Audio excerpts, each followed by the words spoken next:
All right, ladies and gentlemen, welcome back to more 428 Shibuya Scramble. My name is Raven from the Sky, and let's continue. As Hitomi tried to head out of the first floor entryway, Aichi yanked her back. There we go. Turn the controller on. All right, careful. What's the matter? It's that guy, huh? Hitomi's expression stiffened. Oh, gosh. Slipping behind a nearby pillar, Aichi pointed to the man with the cane, who was meanly eyeing shoppers as they came and went. Well, this bites. No way we're getting out with him here. With him there. Aichi. Hitomi whispered in his ear. Behind us. Aichi glanced back and saw the two goons walking in their direction.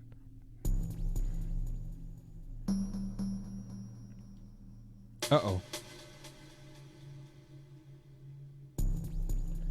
If those two cars are seen like before, the assassin would notice them for sure.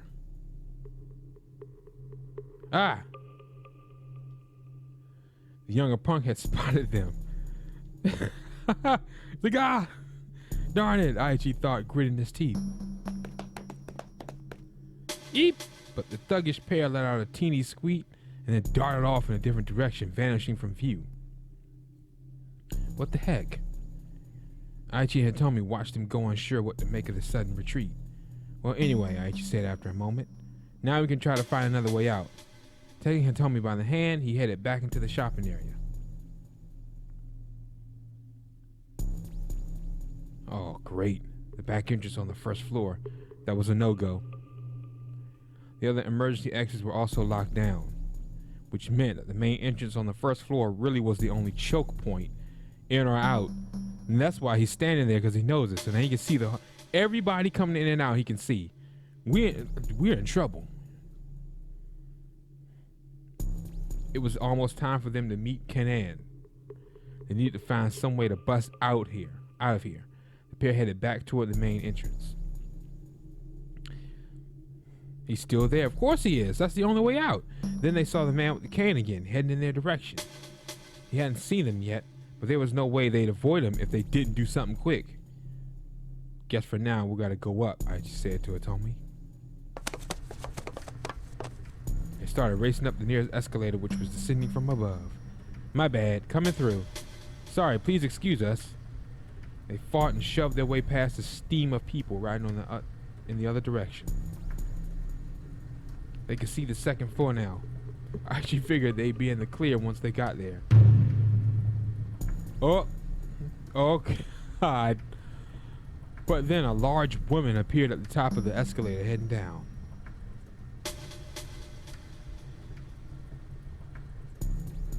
She was the one who'd been in the Chinese restaurant on the fourth floor. She's taking up the whole escalator with the way she's standing.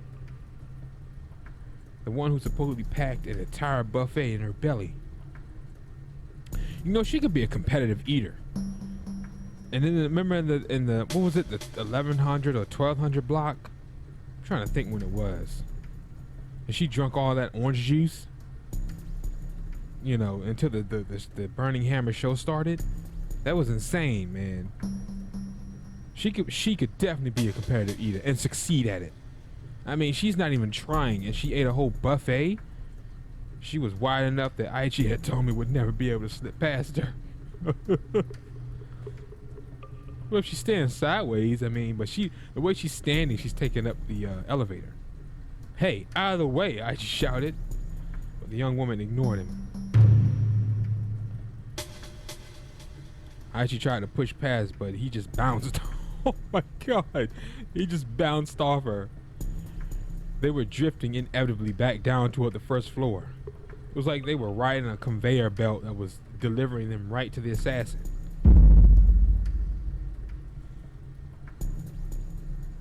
This was not good.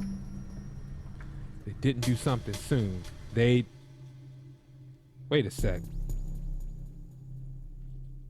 Something must have caught the assassin's eye. I actually saw him suddenly rush outside.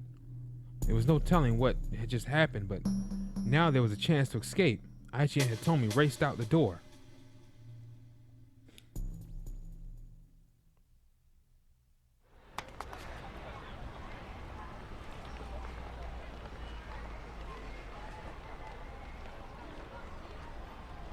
Outside, the man with the cane was nowhere to be seen.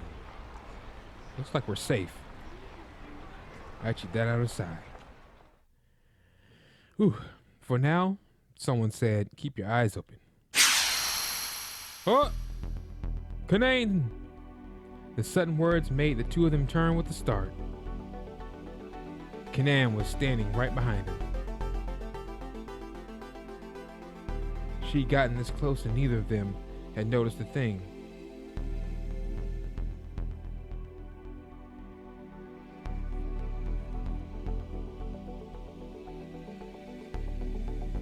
She moved with all the skill of an assassin. Aichi felt the chill shoot through him.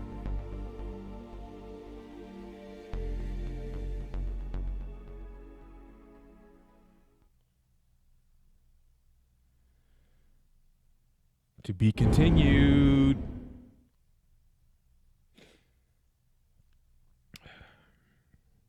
Next.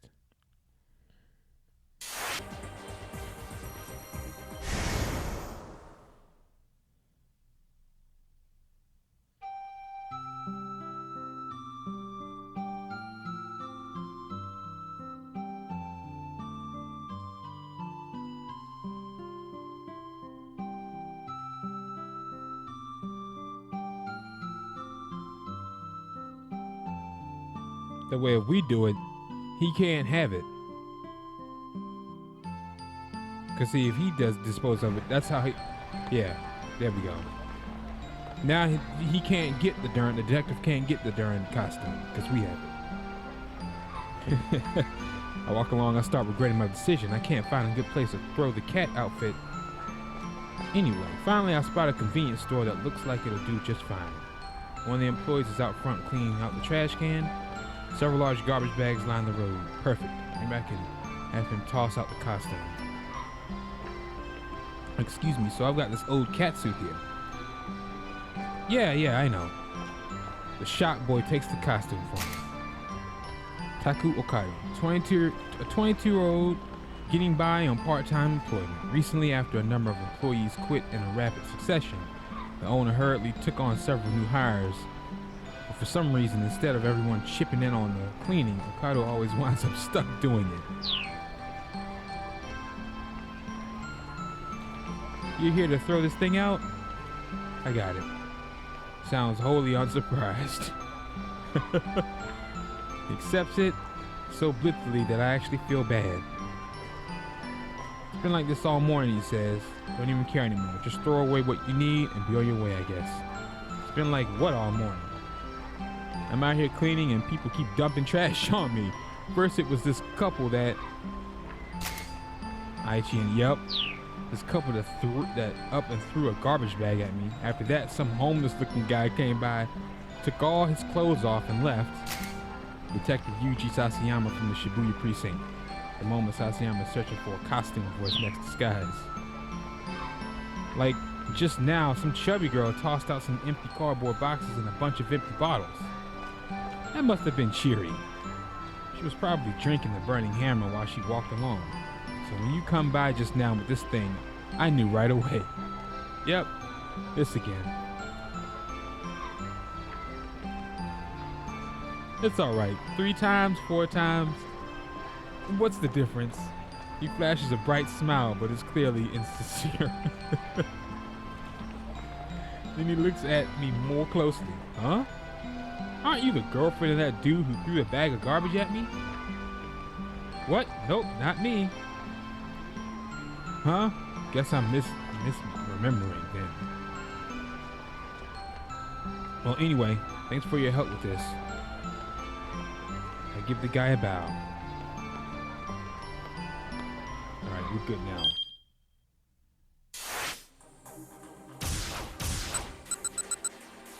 There we go. That's what we had to do. I was wrong. I can't go too far up. I can't, because I know it's not past the 1400 block. 10 minutes later. Alright, we've already read this too. They pretty much, they do comparison and they find Al Quran on the street.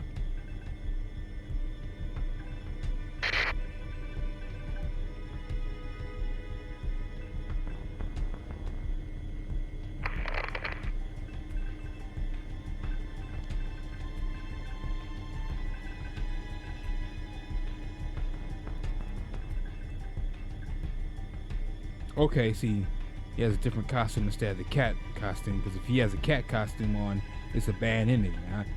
When you get this far down and something like that happens, it's like, oh, that's your lead. He shouldn't have bought the costume from the shop. It's like, where, what, when? You've done so many story and got so far in the story, so much crap has happened. It's like you got to kind of backtrack. And then I remembered, oh yeah, you drop it off after you get it, after you get out the costume. He offers to take it from you and dispose of it. Kano's hand balled into a fist as he watched, and then something unexpected happened. Another man came running into view right in the middle of the monitor. Oh, there was no sound, but they could see that the newcomer was shouting something. As Aokarawan turned to look at the man, Sasayama launched himself like a bullet from a gun. In an instant, detective and Perk locked in a violent scuffle right there on the street. Kano swallowed a lump in his throat as he watched the struggle unfold. Earlier in the day, Aokarawan had done a number on Sasayama, but this time, the detective had the upper hand. He got a grip on Aokarawan's neck and kneed him repeatedly. Aokarawan tried desperately to bring Sasayama to the ground, but Sasayama braced himself and avoided the takedown. Then he shifted his stance and took Aokarawan to the pavement with a spectacular hip throw.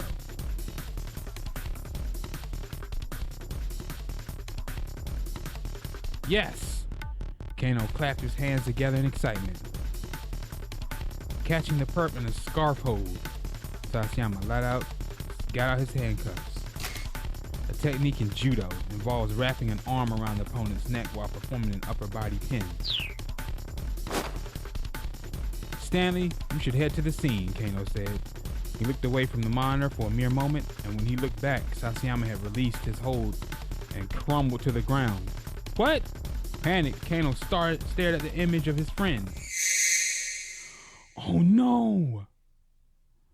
There was something jutting up from Sasayama's abdomen. Zoom in, Kano cried frantically. The camera closed in on Sasayama. Now Kano could see exactly what he had feared. Sasayama's head had been. Sasayama had been stabbed in the gut. Blood pooled on the pavement around him. Kano screamed, "Sasayama!" The camera showed several other detectives arriving at the scene, capturing Aokarawan before he could escape. But Sasayama lay motionless. The pool of blood around him spread further and further across the pavement. Unable to look any longer, Kano rushed from the surveillance room. Oh my God.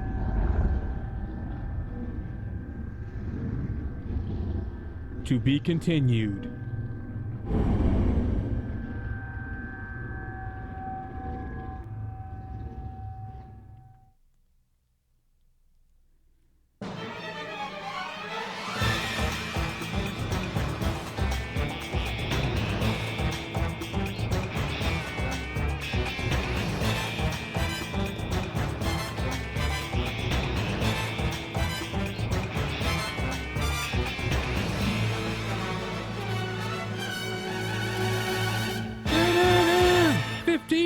Block.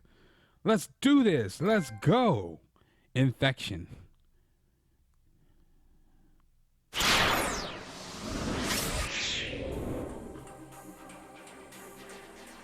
Let's see.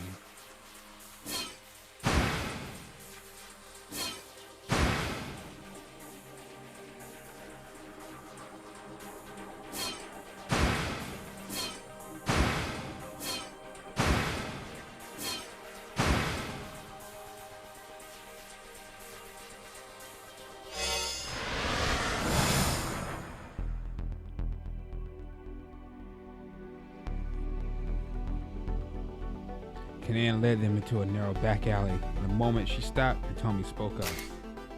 Members of SOS don't come by here very much.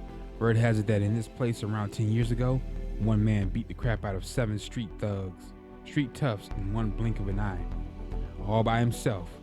Over time, people have offered various theories that he was an assassin, that he was some foreign soldier, even that he might have been a ghost. And to this day, the urban legend lives on. Why was my sister kidnapped? Before I answer that, there's something I need to tell you, Kanan said. Her tone was cold and sharp. I've come to Japan because I'm on a mission. I'm not at liberty to discuss all the details. All right. Tommy gave a slight nod.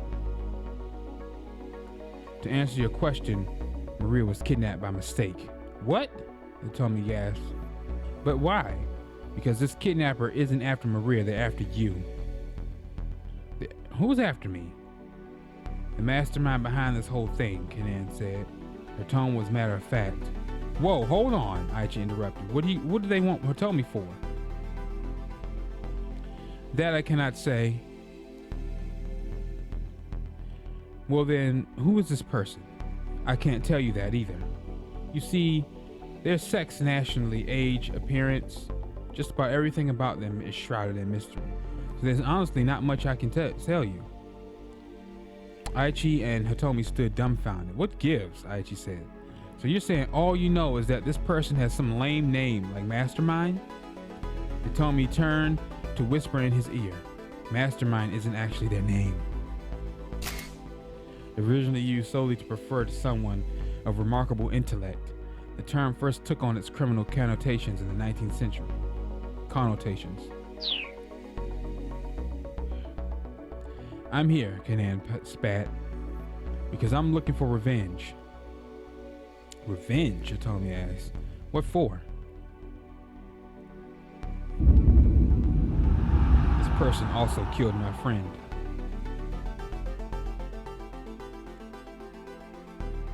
Kanan's inscrutable eyes flashed with a threatening gleam. Earlier you said that it was your fault my sister got kidnapped, Hitomi said. Kanan cast her eyes down. 4 days ago, I managed to learn this criminal's plan. So I got in touch with Maria and told her that you were going to be attacked at that party. So that's why she told me not to go. Hitomi's voice trembled as she spoke. I gave Maria a small GPS tracker to give to you, but I guess you never got it.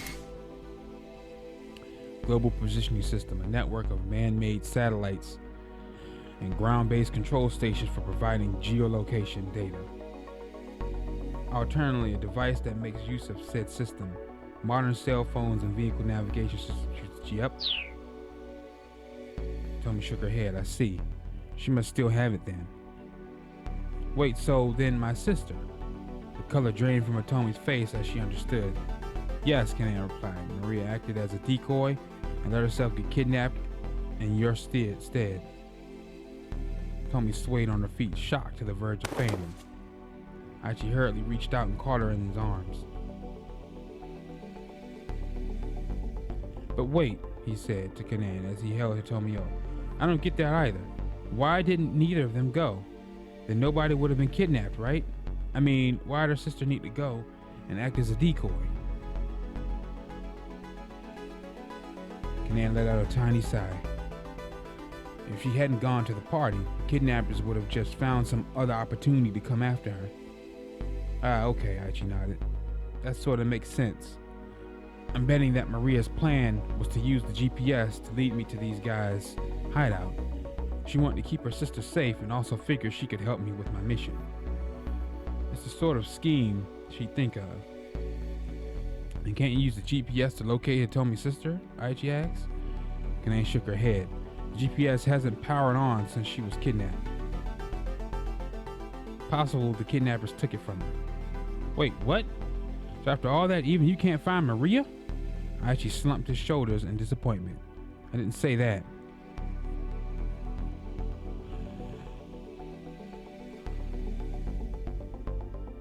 I got some intel from those syndicate members we met earlier. Apparently sometime this morning, they put Maria into a blue minivan, and since then, they've been moving her all around Shibuya. Aichi and Hitomi exchanged glances at the mention of the blue minivan. Actually, no, she's not in no minivan. She's walking around the mall. Unfortunately, Kanan continued, those operatives didn't know what the current situation was exactly. So we're back to the blue van then. Aichi hurriedly explained what they'd been through so far. He mentioned how they'd first seen the blue van where the kidnappers had told Hitomi to find it. He also described how first the man with the cane, and then a host of others had come after them. He got a little sidetracked here and there, but Kanan quietly listened to the end. I see, she muttered. So then, what do you think? Aichi asked. Seems like we messed up their scheme a little, huh? Whatever the case, this man with the cane concerns me, Kanan said. I doubt he's working with the others. I don't know what that means. Maybe that's it. Some guy who isn't involved butts in, and it throws off their whole plan. Kanan nodded in agreement. Because you and that man with the cane showed up, they couldn't leave the minivan where it was. It took a sensible precaution. But then, if you think about it, isn't this an opportunity for us to turn the tables on Mr. Mastermind? Kanan flashed him a faint, speculative smile. I wonder about that.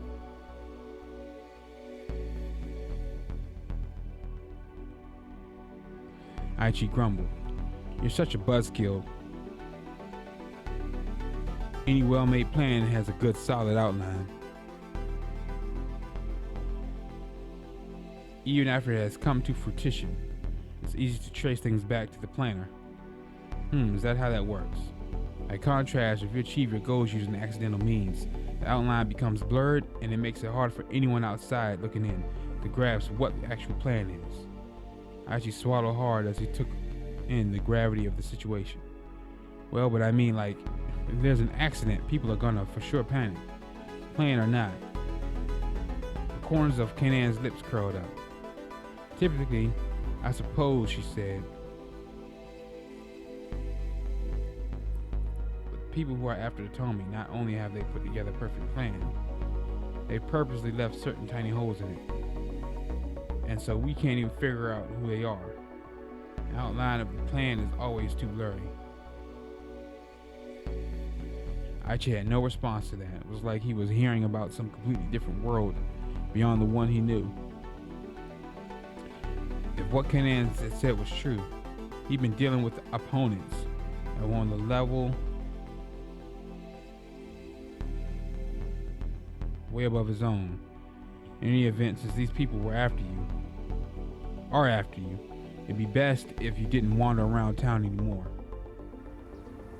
And now Tomy had recovered. She stood straight up and shook her head. No, I'm going to find that blue minivan. My sister is in danger because of me. I can't abandon her just to save myself. Yeah, that's right. Aichi patted Tomy on the back, and if that's what you're going to do, then I don't care who we're up against. I'm with you in this until the end. Heck, it's too late for me to back out now. That ship has already failed. Ha! You mean sailed? Tomy giggled despite herself. It's already sailed, Aichi. Yeah. Kanan let out another little sigh.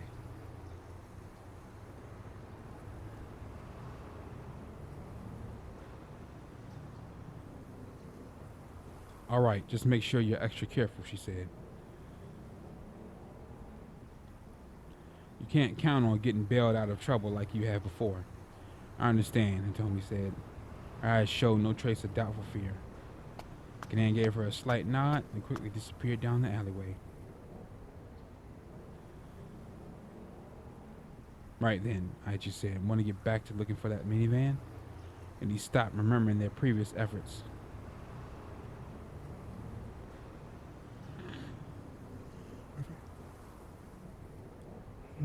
If they just heedlessly wandered around town, they'd probably end up in the same trouble they'd encountered before.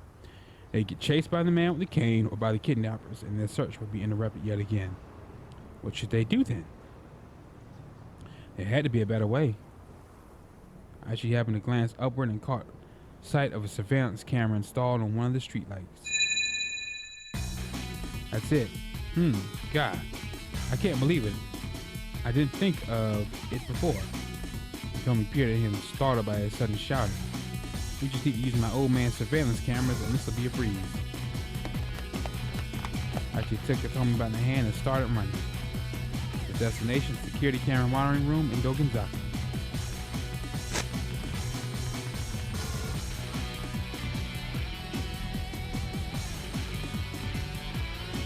Aichi didn't slow his pace until they were nearing their destination.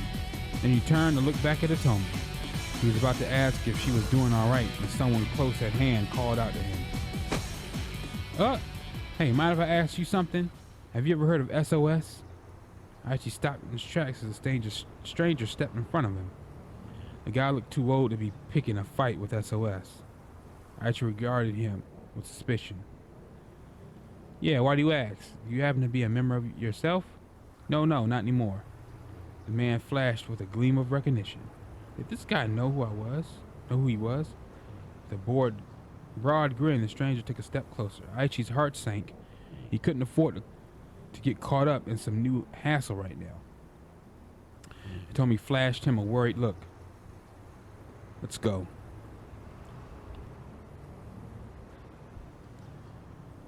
Aichi and Hitomi dodged past the man and hurried onward. Even if the guy was harmless, they needed to be on their guard. There was no telling just how many thugs and assassins were looking for Hitomi. Rather than head directly for the surveillance building, Aichi decided to better make sure the stranger wasn't up to something. Hitomi followed as he slipped quickly into a back alley. There was no indication that the man was following them. What was that guy's deal? Hitomi asked. No idea, but he sure seemed kind of fishy. Doesn't look like he's coming after us, though. Took a quick detour through another seedy back alley. Then, as they were starting to head toward their original destination, Aichi felt a sudden searing pain in his back. Glancing over his shoulder, he discovered that one of the foreign syndicate members had crept up and struck him from behind. Oh no, I've been stabbed. Ah! Hitomi screamed. Another man had suddenly appeared, grabbing her by the arms. Hitomi. Aichi tried to reach out to her, but his arm was leading. His body refused to obey his commands. As the attacker wrenched the knife from his back, Aichi felt the blood gushing out of his wound. The two men started to drag Hitomi away. Damn it! He tried to pursue them, but his legs faltered. He couldn't find their footing, and was losing blood so fast he was starting to fade from consciousness. Aichi could only watch impotently as Hitomi was dragged further and further away. Bad ending. Stabbed by a kidnapper. Aichi got stabbed, caught in a surprise attack by one of the kidnappers. He could only watch helplessly as Hitomi was taken away. If that weird guy hadn't tried to talk to him, Aichi would never have taken the risk of wandering through the alleys.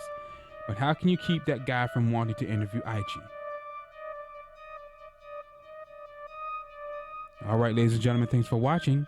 My name is Raven from the Sky. If you enjoyed the episode, drop a like and subscribe to the channel and the series grow. Take care, and I'll catch you guys in the next one. Peace.